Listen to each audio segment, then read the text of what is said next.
समय की परी और टूटती घड़ियां। बादलों के ऊपर इंद्रधनुष के पार एक रहस्यमयी लोक था जिसे काललोक कहा जाता था। यह कोई साधारण जगह नहीं थी। यहाँ समय बहता नहीं था, बल्कि संभाला जाता था। इसी लोक में रहती थी समय की परी, जिसका नाम था आर्या। आर्या के पंख नीले और बैंगनी रंग के थे और उसकी कलाई में एक जादुई घड़ी बंधी रहती थी। यह घड़ी पूरे संसार के समय को संतुलन में रखती थी। अगर वह घड़ी रुक जाए तो कहीं दिन लंबे हो जाते, कहीं रातें समाप्त ही न होती।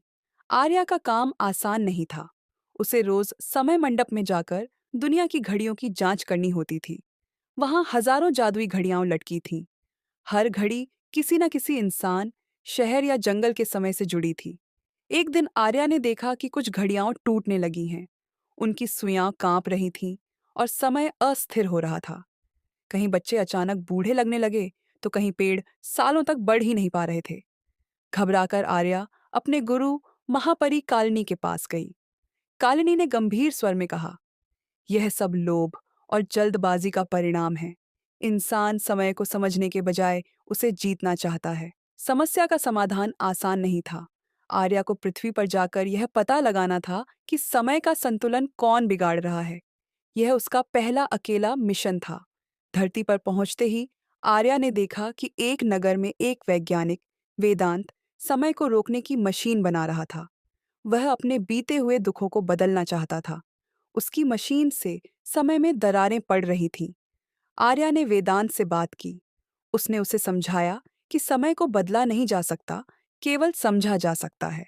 लेकिन वेदांत सुनने को तैयार नहीं था। उसने मशीन चला दी। तुरंत आसमान काला हो गया। घड़ियां टूटने लगीं।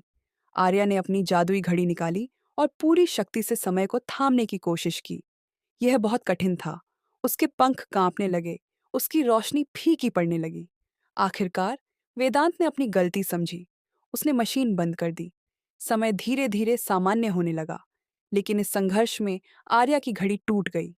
काललोक में लौटने पर सभी परियां चिंतित थीं। बिना घड़ी के समय कौन संभालेगा? तभी आर्या की टूटी घड़ी से एक नई रोशनी निकली। अब घड़ी बाहर नहीं, उसके दिल में थी। उसने सीख लिया था कि समय को संभालने के लिए जादू नहीं, समझ और धैर्य चाहिए। उस दिन के बाद आर्या सिर्फ समय की परी नहीं रही, वह समय की संरक्षक बन गई। और कहा जाता है, जब भी आप धैर्य रखते हैं और सही समय का इंतजार करते हैं, कहीं ना कहीं आर्या मुस्कुराती है। कहानी की शिक्षा: समय को बदला नहीं जा सकता, लेकिन उसे समझा और सम्मान जरूर किया जा सकता है।